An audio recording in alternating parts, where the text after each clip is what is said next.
বনী ইসরায়েলের জামানায় 3 জন লোক সফরে বেরিয়েছে। বানোয়াট ঘটনা না, এটা বুখারীর ঘটনা। সফরে বেরিয়েছে, মরুভূমির মাঝখানে প্রতিমধ্যে প্রচন্ড তুফান আর বৃষ্টি থেকে বাঁচার জন্য এর একটা পাহাড়ের গুহার ভিতরে ঢুকেছে। হঠাৎ থান্ডার, বজ্রপাত, বিজলি, মুষলধারে বৃষ্টির পানিতে পিচ্ছিল হয়ে উপর থেকে বিশাল প্রকাণ্ড একটা পাথরের খণ্ড এসে গুহার মুখের মধ্যে আটকে গিয়েছে।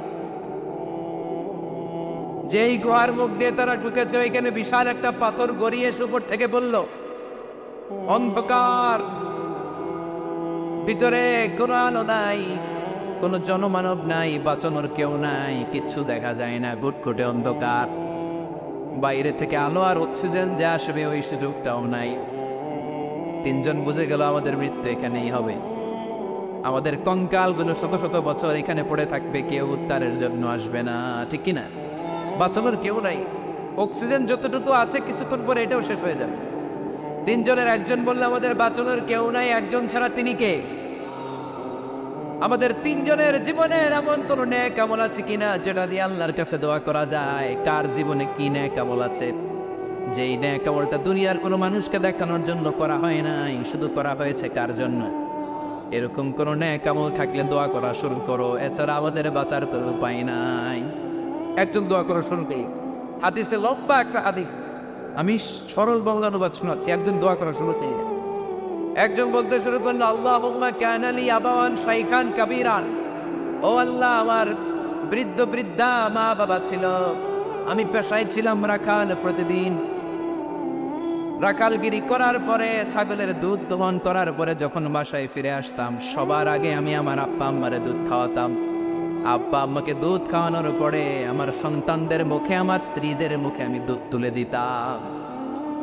একদিন আমার আসতে দেরি হয়ে গেল, এসে দেখি আব্বা আম্মা ঘুমিয়ে গেছে।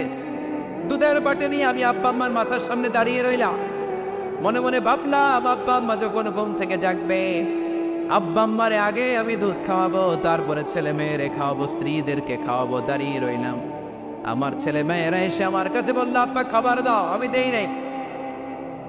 ক্ষুধার জ্বালায়, ক্ষুধার যন্ত্রণায় পাগল পড়া হয়ে আমার কলিজার টুকরা ছেলে মেয়েগুলো আমার পায়ের মধ্যে পড়ে কাঁপতে লাগলো, আব্বা একটু দুধ দাও, ক্ষুধা লেগেছে। ও আল্লাহ, আমি দেই নাই। ফজর পর্যন্ত দাঁড়িয়ে রইলাম। ফজরের সময় যখন আব্বা আম্মা ঘুম থেকে উঠলেন, সবার আগে আব্বা আম্মারে দুধ খাওয়ালাম, তারপরে ছেলে মেয়েদের মুখে তুলে দিলাম। ও আল্লাহ, ও আল্লাহ, ওই দিনে সারা রাতটা আমি দাঁড়িয়ে আব্বা আম্মার জন্য যে দাঁড়িয়েছিলাম, দুনিয়ার কাউরে দেখানোর জন্য নয়, শুধু তোমারে খুশি করার জন্য, ওই রাতের ইবাদতটা যদি তোমার কাছে পছন্দ হয়, বা ফাররিজ আন্না মা নাহনু ফি, আজকে যেই বিপদে আমরা আছি, বিপদ থেকে তুমি বাঁচাও। বলার সাথে সাথে 1/3, 1/3 পাথরটা ডান দিকে সরে, সুবহানাল্লাহ পড়বেন না? এবার বাইরে থেকে আলো আসতে শুরু করেছে, অক্সিজেন ঢুকতে শুরু করেছে, তাদের মনের মধ্যে স্বস্তি ফিরে এসেছে। এবার দ্বিতীয় জন দোয়া শুরু করলো, আল্লাহ, আমার এক চাচাতো বোন ছিল, এত সুন্দরী, আমার জীবনে এত সুন্দরী নারী আমি দেখি না, এত সুন্দরী নারী। ওয়া কুনতু উহিব্বুহু বিআশাদ্দি মা ইউহিব্বু রিজাল আন-নিসা, একজন পুরুষ একজন নারীকে যত ভালোবাসতে পারে, আমি ঠিক ততটা ভালোবাসতাম আমার এই সুন্দরী কাজিনকে, চাচাতো বোনকে। কিন্তু আমার মনের কথা আমার চাচাতো বোনরা আমি বোঝাতে পারি নাই। একদিন লজ্জা শরমের মাথা খেয়ে চাচাতো বোনরা আমি বললাম, তোরে আমি বড্ড ভালোবাসি, একান্তে আমি তোরে চাই। চাচাতো বোন বললো, এত এত স্বর্ণ মুদ্রা যেদিন জমাতে পারবে ওই দিন আমারে পাবা। এবার আমি স্বর্ণ মুদ্রা জমাতে লাগলাম, জমাতে বছর শেষে স্বর্ণ মুদ্রার থলে নিয়ে চাচাতো বোনের হাতে দিলাম। চাচাতো বোন আমার অপকর্মে রাজি হয়ে গেল। গোপন একটা রুমের ভেতরে আমরা ঢুকলাম, 2 জনেই জামা কাপড় খুলে নেকেড হলাম, জিনা করব, পাপ কাজ করব। একেবারে ফাইনাল ডেস্টিনেশন আমরা চলে গেলাম। পাপ কাজ যখন আমরা শুরু করব, ইন দ্য মিন টাইম আমার চাচাতো বোন আমার ডেকে বলে, ও আমার চাচাতো ভাই, ইত্তাকিল্লাহ, আল্লাহরে ভয় কর, আমার সতীত্ব নষ্ট করে দিস না। আল্লাহ ওই মুহূর্ত থেকে ফিরে আসা কেন পুলিশের পক্ষে সম্ভব ছিল না। ইত্তাকিল্লাহ, এই বাক্যটা শুনে, তোমার আওয়াজ শুনে আমার কলিজার মধ্যে কাঁপুনি চলে গিয়েছে। তোমার নাম শুনে আমি আর ধৈর্য ধারণ করতে পারি নাই, চিৎকার বেড়ে জামা পেড়ে ওই ঘর থেকে বের হয়ে গেলাম। ও আল্লাহ, শুধুমাত্র কেবলমাত্র একমাত্র তোমার ভয়ে ওই দিন আমি আমার চাচাতো বোনের সাথে পাপ কাজে লিপ্ত হই নাই। আল্লাহ রে, ওই দিনের আমলটা যদি তোমার দরবারে কবুল হয়ে থাকে, আজকের বিপদের দিনে তুমি আমাদের বাঁচাও। বলা মাত্রই এই দোয়া আল্লাহর কাছে এত কবুল হয়েছে, কারণ আল্লাহর ভয় এটা পৃথিবীর সবচেয়ে বড় ইবাদত। চিল্লায় বলেন ঠিক কিনা? আল্লাহর ভয় আল্লাহর কাছে সবচেয়ে বড় প্রিয় ইবাদত। আল্লাহর কাছে দোয়াটা এত পছন্দনীয় হয়েছে, মুহূর্তের মধ্যে 2/3 পাথরটা গুহার মুখ থেকে ডান দিকে সরে যায়। 2/3 পাথর এখন সরে গিয়েছে। এবার তারা বেরোতে চেষ্টা করছে, দেখা যায় হাত বেরোয়, কারো পা বেরোয়, মাথা বেরোয়, কিন্তু পুরো বডিটা নিয়ে বেরোয়া যায় না। বাকি আছে কয়জন? কথা কর। এবার 3 নম্বর লোক দোয়া করতে শুরু করেছে, আল্লাহ ইন্নী ইস্তারজারতু জারা ফাদাফাতু সাবরাহু। আল্লাহ, আমি অনেকগুলো শ্রমিক ভাড়া করেছিলাম, তাদেরকে দিয়ে কাজ করিয়ে তাদের ঘাম শিখিয়ে যাওয়ার আগে প্রত্যেকটা শ্রমিকের পারিশ্রমিক আমি দিয়ে দিয়েছি। সবগুলো শ্রমিক আমার কাছ থেকে পারিশ্রমিক বুঝে নিয়েছে, একজন ছাড়া। একজন না নিয়ে চলে গেছে। তার টাকা তারে আমি বুঝাই দিতে পারি নাই। তার রেখে যাওয়া টাকা দিয়ে আমি কয়েকটা ছাগল কিনি। ওই ছাগল পালতে পালতে বাচ্চা দিল, আরো বাচ্চা দিল, দিতে দিতে বিশাল ছাগলের ডেইরি ফার্ম বানালো।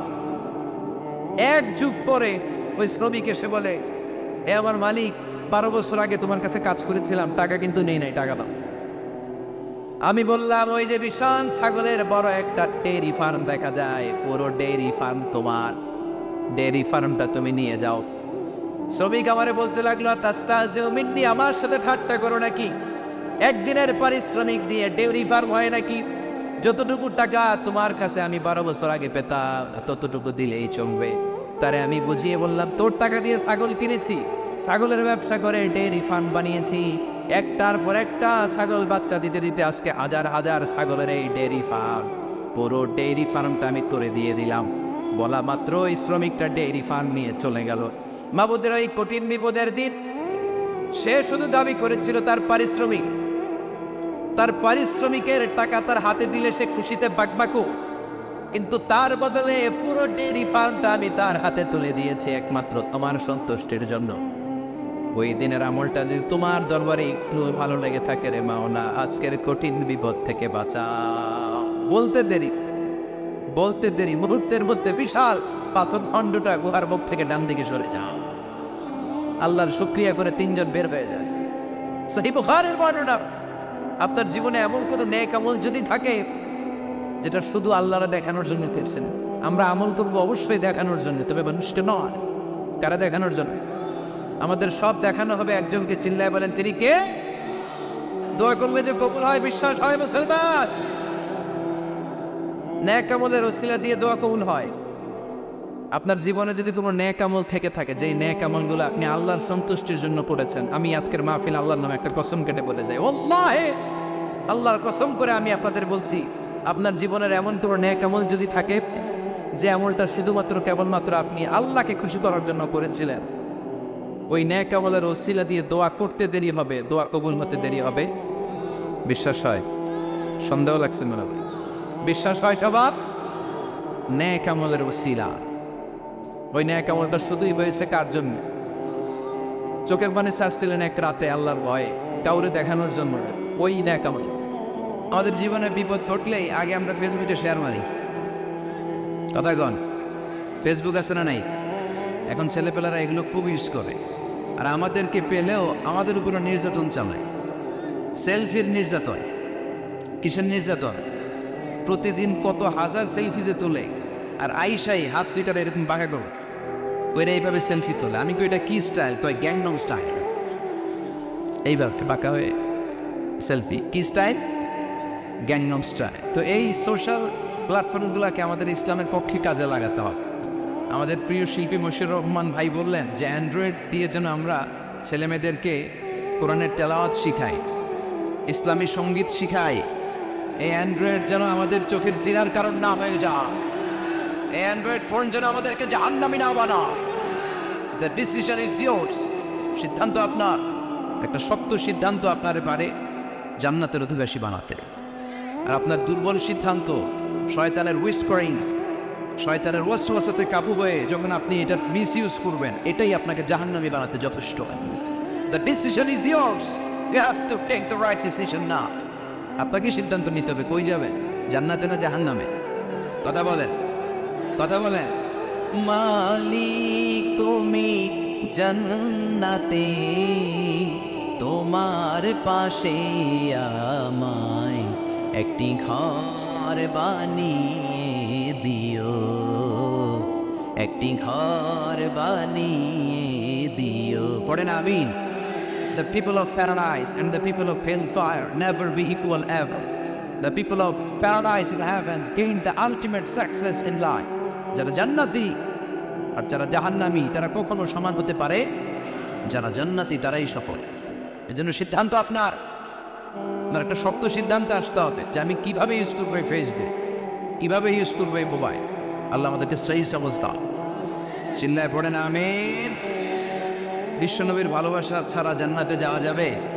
আল্লাহকে যে পাইতে চাই হযরতকে ভালোবেসে, আরশ কুরসি লৌহ কালাম না চাইতে বেছে সে, হযরতকে ভালোবেসে আরশ কুরসি লৌহ কালাম না চাইতে বেছে সে। ঠিক না? ওটা বিশ্বকে ভদ্রতা, নম্রতা, সিভিলাইজেশন, বিনয়, ম্যানার শিখিয়ে গিয়েছেন বিশ্বনবী। ঠিক কিনা? As a father, as a husband, as a teacher, as a commander, as a reformer of the society, as a messenger, Muhammad is the superman of the world. স্বামী হিসেবে, বাবা হিসেবে, নেতা হিসেবে, নবী হিসেবে বিশ্বনবী সাধারণ কোনো মানুষ নন, তিনি অসাধারণ মানুষ। তিনি গোটা বিশ্বের জন্য সুপারম্যান হয়ে প্রেরিত হয়েছে।